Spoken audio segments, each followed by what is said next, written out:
Bien, como lo anunciamos, ya está con nosotros el doctor Ramiro Aguilar Torres, él es analista político. Con él vamos a hablar sobre el primer año de Guillermo Lasso. ¿Cómo está, doctor Ramiro Aguilar? Gracias por acompañarnos aquí en Ecuador en directo. Bienvenido. Muy buenos días, Jaime. Un saludo muy cordial a todas las personas que nos siguen a través de las redes. Un buen miércoles. Un abrazo grande. Gracias. Doctor, hace un momento comentaba yo sobre la situación que ocurrió justamente el día de ayer con el presidente de la República, que anunció con bombos y platillos la venta del avión Legacy de la presidencia de la República, y después de unas horas salió el presidente Iván Duque a desmentir la situación, y ahora después, me imagino que la entrevista que dio fue ya en la tarde o en la noche, y la colgó en la cuenta de Twitter, donde justamente él, ya como con el rabo entre las piernas, pues tuvo que salir muy parsimonioso a decir que pedía disculpas al presidente Iván Duque. ¿Qué podemos pensar? ¿Ya estamos acostumbrados o nos estamos acostumbrando a escuchar de que el presidente de la República está mintiendo continuamente? Mire, Jaime, yo he dicho varias veces que el presidente Lasso es un mitómano, es un mentiroso, y que ha hecho de la mentira una forma de hacer política y una forma de hacer campaña y una forma de ejercer el poder. Es decir, él mintió durante sus años de política, mintió durante sus años de campaña y mintió también y ha mentido también durante el ejercicio de la presidencia de la República. Entonces, un presidente mentiroso es un presidente que pierde el activo fundamental que debe tener un primer mandatario, que es la credibilidad. La credibilidad de Lasso, la credibilidad de su gobierno, es muy, muy, muy baja.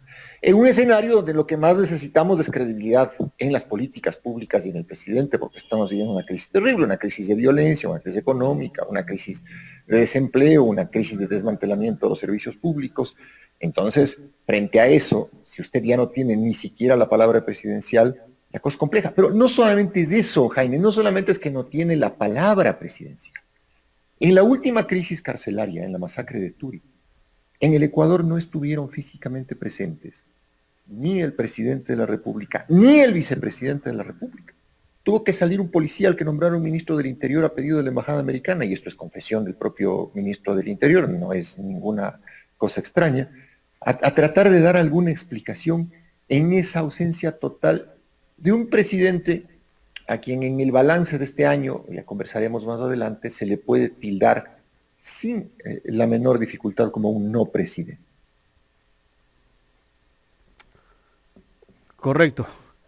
Bueno, volviendo al tema de su primer año de gobierno, eh, él nos quiere hacer pensar a los ecuatorianos a través de su discurso, diciéndonos que durante este año ha puesto la casa en orden. Le pregunto yo a usted, ¿poner la casa en orden es que el país esté más inseguro, que en las cárceles se hayan muerto cerca de más de 300 personas?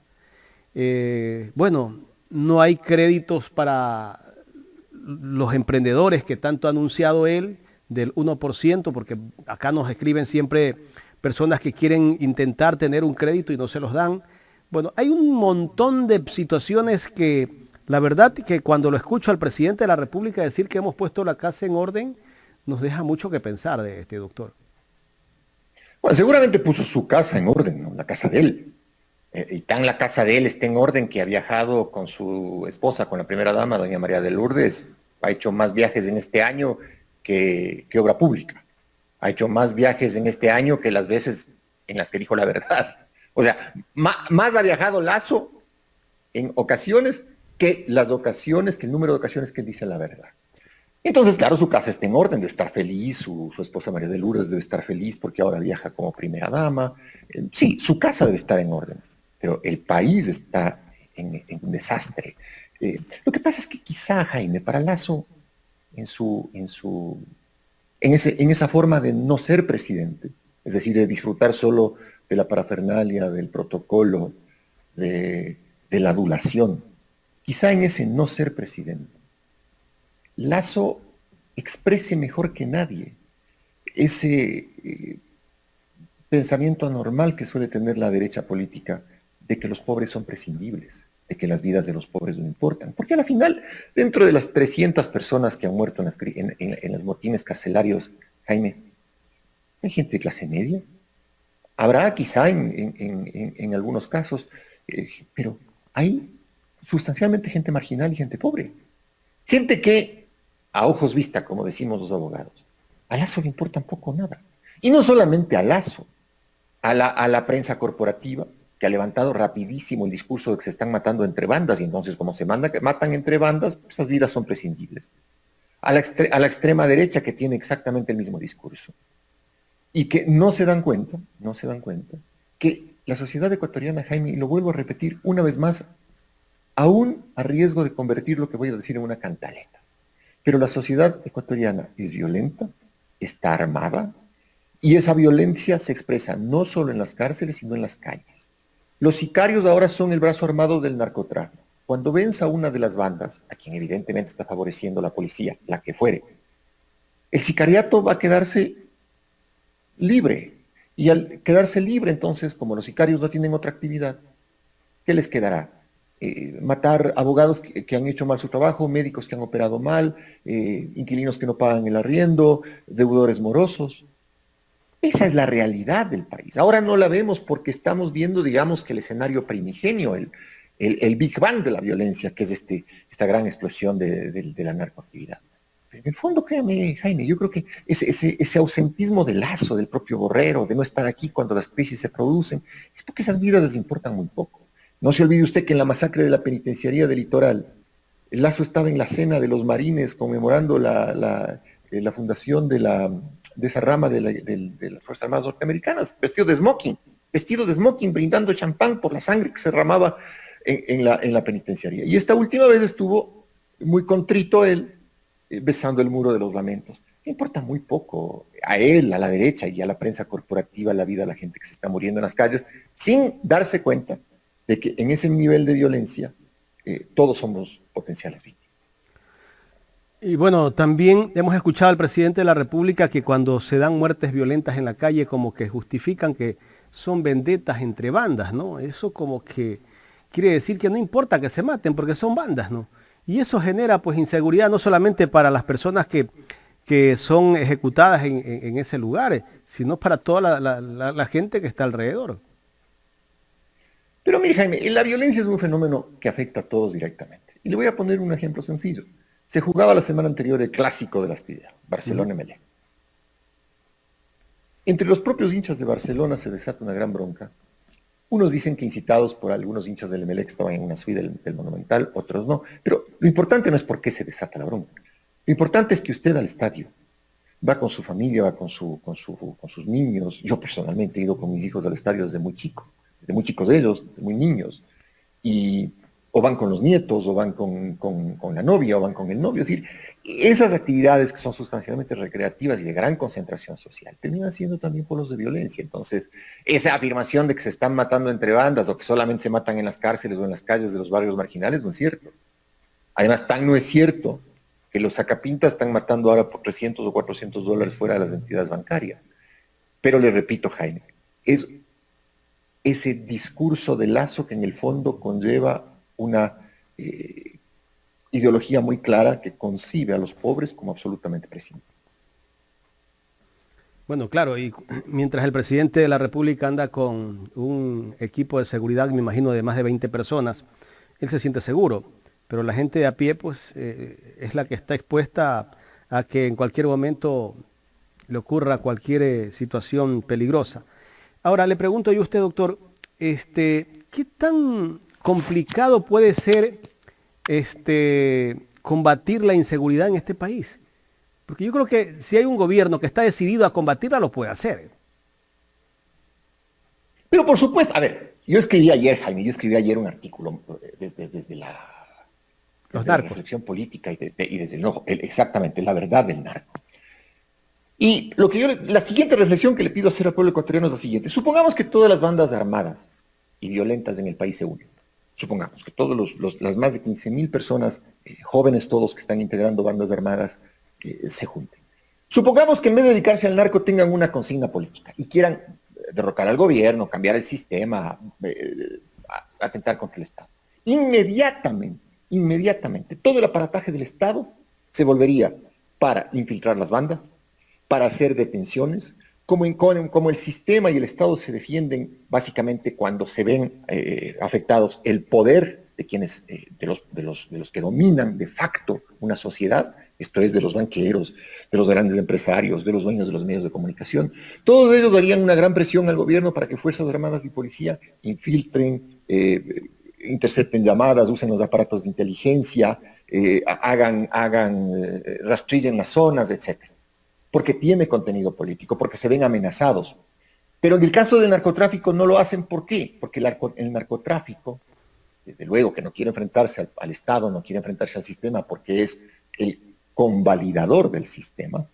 El narcotráfico se sirve de los funcionarios corruptos. Es impresentable, mi querido Jaime, que en Sucumbíos, por ejemplo, haya sido atacado un destacamento militar ecuatoriano. Y que inmediatamente no hayan reaccionado las Fuerzas Armadas con una operación de rastrillo y de búsqueda de los agresores. Pero si habría tenido contenido político, sin duda lo habrían hecho. Esto nos lleva a una reflexión final. No es que el Estado ecuatoriano está impotente, no es que el Estado ecuatoriano no tiene recursos, no es que el Estado ecuatoriano no puede enfrentar la violencia en las calles. Es que el Estado ecuatoriano y el gobierno de la derecha y el gobierno de Lazo no quieren hacerlo, porque el narcotráfico les es funcional para desahogar las presiones económicas, es decir, los muchachos que no tienen futuro tienen a la final una vía informal en el narcotráfico cruel, pero informal, de acceso rápido al dinero. Les conviene además porque los comercios, el sistema financiero, el sistema inmobiliario lavan dinero. Y les conviene además porque en esas guerras entre las bandas terminan exterminándose unos a otros y funcionan como un acto de limpieza social. Es decir, el narcotráfico funcional a los intereses de un país corrompido hasta la médula, donde sin duda, Jaime, la policía ha tomado partido.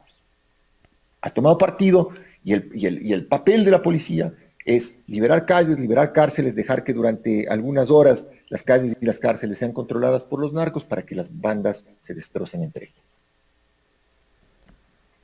Claro, y lo mismo pasa dentro de las cárceles.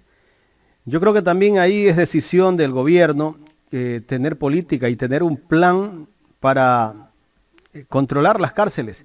Pero no se puede hacer plan, como justamente hablábamos antes de ayer con la ex ministra de Justicia, Lady Zúñiga, cuando de un presupuesto de 154 millones de dólares le restas 99 millones de dólares. Es difícil tener pues un plan de seguridad para controlar las cárceles.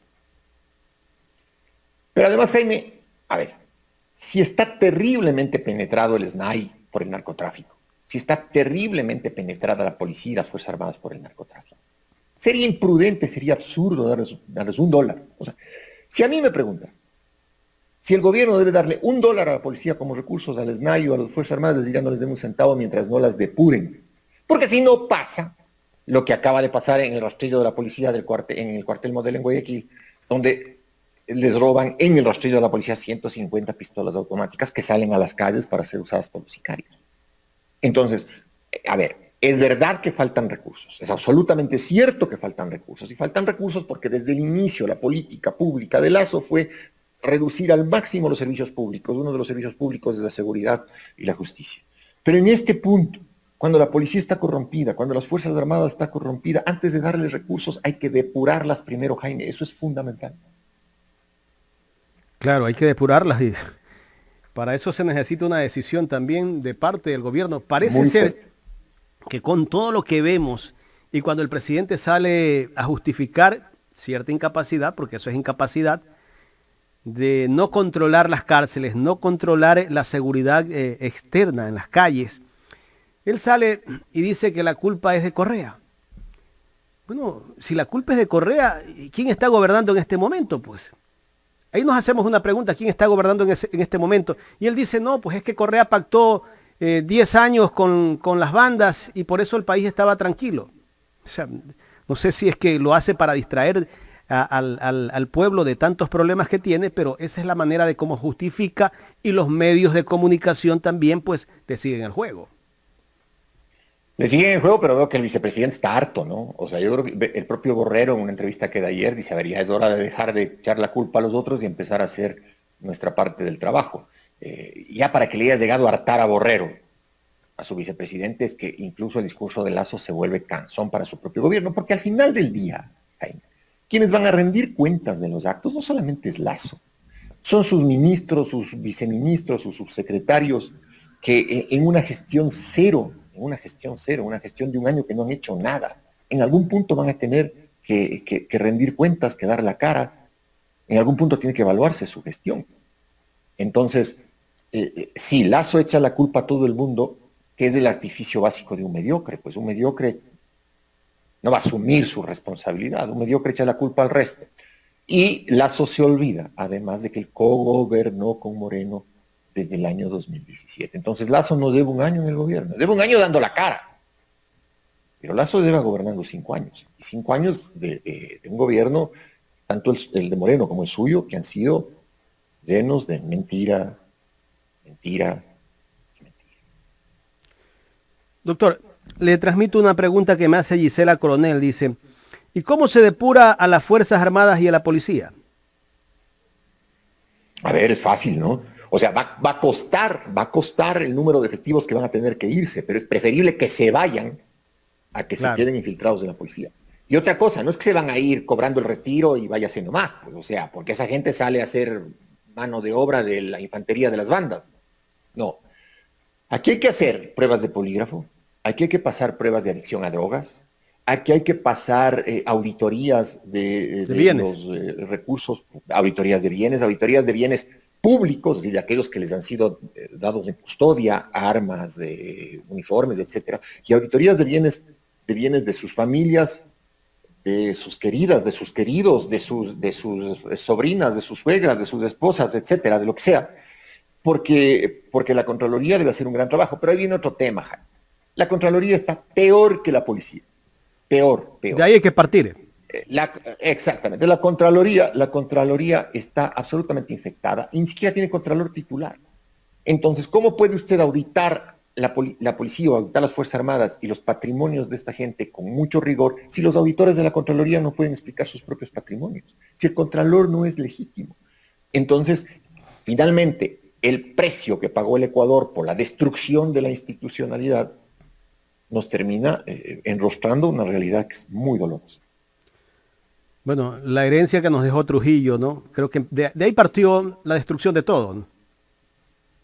Totalmente. O sea, un hombre que le hizo pagar al país, Trujillo fue un hombre que le hizo pagar al país sus propias frustraciones, sus propios odios, su propia naturaleza de ser el arquetipo del perdedor, terminó traduciéndose en la designación de perdedores e inescrupulosos de su propia catadura, ¿no? Tal vez tenía él algún tipo de trauma por todo lo que en algún momento quiso ser y ya pues a última hora le dieron ese espacio pues y ahí como que se desquitó, resentimientos. Podría ser Jaime, pero es imposible hacer un psicoanálisis de los muertos, ¿no? Tenemos que conformarnos con hacer una valoración objetiva y material de los hechos. Y los hechos es que todos los funcionarios de Trujillo son un desastre. Son un completo desastre. Uh-huh. Doctor, ¿quién nos irá a anunciar el día 24 de mayo el presidente de la República en su discurso de informe a la nación? A ver, Lazo debería demorarse 15 segundos. En una frase chiquita, señores, no he hecho nada. La casa está en orden. O sea, mi casa está en orden, la suya no sé, pero yo no he hecho nada. No he servido para nada, les mentí, y debería ser el informe perfecto que diga, vean, no estoy apto para la presidencia, renuncio. Y si no lo hace, a partir del 24 de mayo hay que iniciar, Jaime, una campaña muy seria de revocatoria del mandato. Porque el tiempo es muy largo, el camino todavía es enorme, a Lazo le quedan 3 años y el hombre es un no presidente que nos está convirtiendo a pasos aceleradísimos en un no país, que es algo incluso mucho más grave que un Estado fallido. Un no país, es tierra baldía, tierra de nadie, ¿sí? Entonces, si es que Lazo no renuncia el 24, hecho que evidentemente no ocurrirá, aunque sería el ideal, a partir del 24 hay que iniciar una durísima, agresiva, militante campaña de revocatoria del mandato. que está tomando fuerza. Doctor, cuando usted tocó el tema de Borrero, se habla de que hay un distanciamiento entre el presidente de la República y el vicepresidente. Es por eso que no se lo ve casi en actos públicos. No tengo idea, Jaime, sino yo a Borrero ni siquiera le conozco, a Lazo sí por mi propia actividad política, le habré encontrado en algún par de ocasiones saliendo de un par de medios, es decir, digamos que he tenido contacto visual con Lazo, pero visual, ojo, ¿Mm? no he pasado más del saludo y del saludo cortés, nada más. Con Borrero no tengo idea, no, nunca en la vida he tenido contacto visual, no lo he visto, no estoy cercano a su gestión de una vicepresidencia, porque no hay tampoco nada que informar, es decir, no es que tenga no es que genere información desde la vicepresidencia y tampoco me sorprende porque es parte de un gobierno que no genera ningún tipo de información, salvo esa información ridícula de como el tema del avión presidencial desmentido por Duque. Entonces, no sé, lo que sí me ha impactado son las últimas declaraciones, que son una especie de duchazo de agua fría, ¿no? Es decir, ya dejemos de culpar al resto. Supongo que Borrero habrá meditado mucho esta declaración porque pone el punto sobre las i. Es un gobierno que mediocre, que se ha dedicado a culpar a los otros y que no ha hecho nada por sí mismo. Esa manera del presidente de la República, Guillermo Lazo, de embroncarse con Isa, con Correa, con Nebot, ¿podrá ser una estrategia de sus asesores o es una estrategia de Guillermo Lazo? Porque me parece ser que eso no le está dando buenos resultados. No, además pelea con Fidelegas, se pelea con todo el mundo. Lazo se pelea con todo el mundo porque es un hombre que tiene miedo al fracaso. Yo creo que tiene un enorme miedo a la revocatoria del mandato. Y yo creo que tiene miedo a la revocatoria del mandato, no solo por perder la presidencia y por asumir el fracaso, sino porque además me parece que la primera dama está ilusionada en cumplir los 4 años de presidencia, doña María de Lourdes. Entonces, si le revocan el mandato a Lazo, doña María de Lourdes indirectamente también será revocada el mandato porque ella ejerce parte de la presidencia desde su influencia conyugal sobre el presidente. Entonces, yo creo que la violencia con la que Lazo se pelea con todo el mundo es producto del miedo a que ya no sea capaz de sostenerle el discurso del golpismo, el discurso de la conspiración, el discurso de que la culpa es de Correa, de que los medios corporativos ya no sean capaces de tapar la realidad y de que el pueblo ecuatoriano pacíficamente, pero con muchísimo criterio, se vuelque en la revocatoria de mandato, es decir, en la recolección de firmas para revocar el mandato y que Lazo tenga que salir por la puerta de atrás de Carondelet reconociendo su fracaso. Entonces, yo creo que por eso es que se pelea con todo el mundo. O sea, no, él es el típico personaje que desde la incompetencia y desde el miedo reacciona con violencia. Yo siempre he tenido la hipótesis de que quien más grita, de que quien más insulta, de que quien más violento se muestra, no es el más valiente, es el que está carcomido por el miedo. Uh-huh. Doctor, para cerrar ya este diálogo, pasemos un poco al tema legislativo. ¿Qué nos deja este primer año la Asamblea? Aunque el presidente de la República a inicios de año pues tal vez pensó hacer una mayoría, que al final parece ser que sus asesores los medios hicieron que se rompa ese acuerdo que había entre el presidente de la República y Jaime Nebot, y también había un acuerdo con UNES. Mire, Jaime, el problema de la presidencia se llama Guadalupe Llori.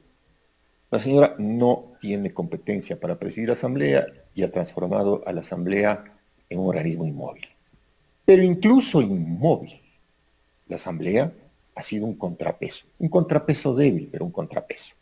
Hizo su trabajo en parte, pasó la ley con la ausencia de UNES, pasó la ley tributaria de noviembre del año anterior, pero no obstante se archivaron otras leyes que eran extremadamente gravosas para el país.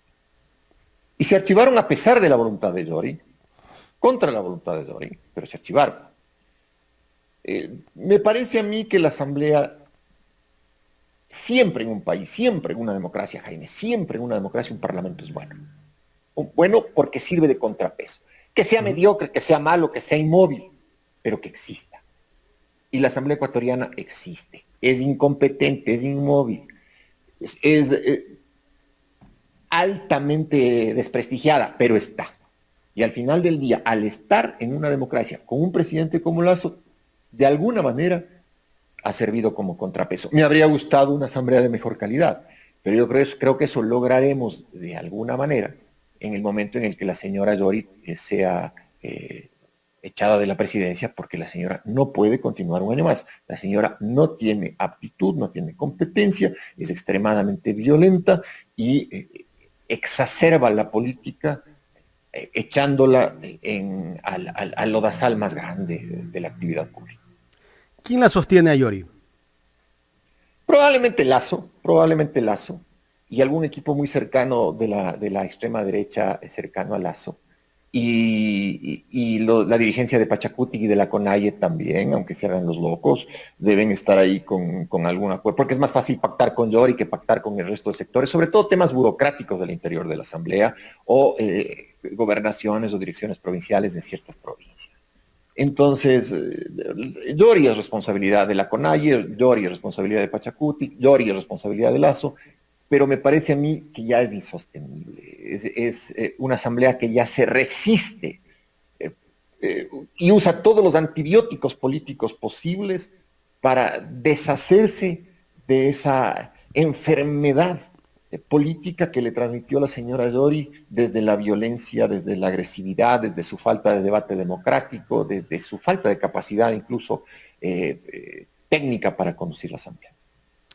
Bueno, y ver a Yori que trata de agarrarse de dientes y uñas para no dejar el cargo de presidenta de la Asamblea, pues también hay otras personas que por ahí dicen que la joya de la corona de todo esto es el tema de la elección del Contralor General del Estado y otras instituciones de control que tiene que hacer el Consejo de Participación Ciudadana y le están dando largas al asunto para que de pronto logren elegir hasta eso al Contralor. Sin duda, porque la Contraloría, como le habíamos charlado hace pocos minutos, está extremadamente corrompida y una Contraloría corrompida es el paraíso de una clase política corrompida. Doctor, quiero agradecerle por haber aceptado este diálogo aquí en Ecuador en Directo. Les agradecemos mutuamente, mil disculpas, nuestra gatita Kenzie en algún punto se nos atravesó en la cámara, pero como ella es la dueña de casa, entonces me permitió conceder la entrevista que le hago además con muchísimo afecto. Les mando un abrazo grande y un lindo miércoles. Gracias al doctor Ramiro Aguilar Torres, analista político. Hemos hablado del tema del presidente Guillermo Lasso, primer año de gobierno, y la situación del país, que con este análisis que hace el doctor Ramiro Aguilar, pues nos deja mucho que pensar. Al parecer no vemos un futuro tan halagador de lo que pueda venir en el próximo año de gobierno. Ojalá pues que alguien lo asesore, pero que haga las cosas bien el presidente de la República, que se ve bastante complicado, de acuerdo a cómo hemos visto el comportamiento durante este primer año de gobierno.